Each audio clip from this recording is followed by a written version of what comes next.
Cumprimento a todos com a graça e a paz do Senhor Jesus. Os irmãos podem sentar. De antemão, tributamos ao nosso Deus toda a glória, toda a honra, todo o louvor e toda a adoração. E você concorda? Diga amém. Amém significa assim seja. Irmãos, Jesus, quando ele terminou o Sermão da Montanha, ele conclui dizendo que existem os homens prudentes e existem os homens imprudentes. E para isso, ele explicou de uma maneira bem clara, lá em Mateus, capítulo 7, 24, 25, 26 e 27.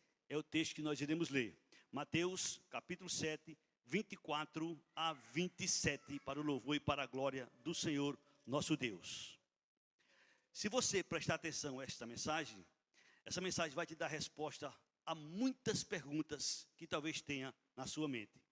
Mas muitas perguntas mesmo. Preste atenção.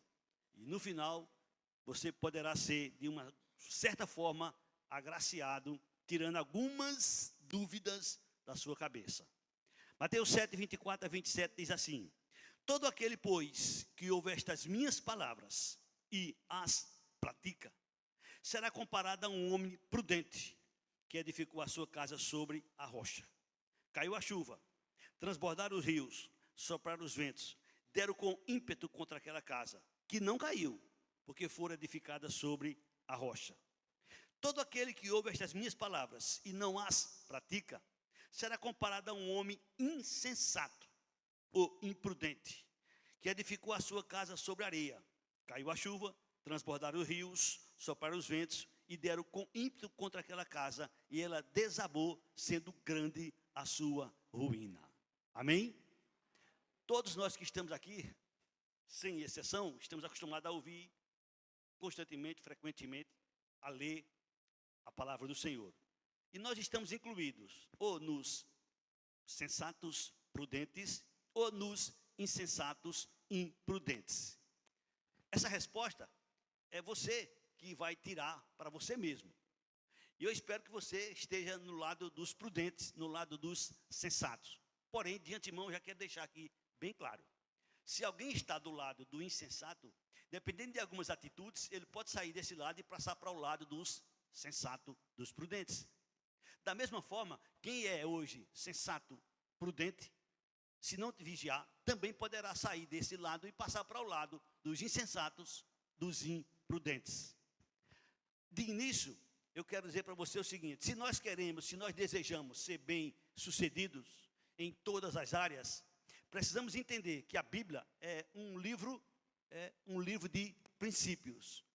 Ela nos ensina muitas coisas que a gente deve fazer e nos ensina muitas coisas que a gente não deve fazer. Por exemplo, imagino que todos conhecem Salmo 1, versículo 1, 2 e 3. Bem-aventurado o homem que não anda no conselho dos ímpios, não se detém no caminho dos pecadores, não se assenta na roda dos escarnecedores. Antes, seu prazer está na lei, na palavra do Senhor, e nela medita de dia e de noite. Este homem é como uma árvore plantada junto à corrente de águas. No devido tempo, dá seu fruto. Suas folhas não murcham. Tudo quanto ele faz será bem sucedido. Aqui está o segredo. Tudo quanto ele faz será bem sucedido. Por quê? Porque ele não é como alguns, mas ele é diferente, para o louvor e para a glória do Senhor. E tudo está relacionado à sua atitude para com a palavra do Senhor. Nessa noite eu pergunto, e eu sei que você não quer para você, claro e evidente. Você quer atrair doenças para você? Claro que não. Ninguém quer doença para si. Mas, como eu disse e vou repetir, a Bíblia é um livro de princípio. Dependendo de nossas atitudes, a gente pode atrair enfermidades, problemas de doença. 1 Coríntios, capítulo de número 6, versículo 18. O Senhor diz através do apóstolo Paulo que todo pecado que uma pessoa comete é fora do corpo. Mas aquele que se prostitui peca contra o próprio corpo. Ou seja, ele vai atrair para si problemas sérios de doenças. De maneira mais bem clara, o mesmo Paulo, em Romanos, capítulo 1, a partir do versículo de número 18, ele nos relata algo bem interessante. Romanos, capítulo 1, a partir do versículo de número 18. Acompanhe, por favor, essa leitura e preste atenção ao conteúdo. A ira de Deus se revela do céu contra toda impiedade e perversão dos homens que detêm a verdade pela injustiça, porquanto o que de Deus se pode conhecer é manifesto entre eles, porque Deus lhes manifestou.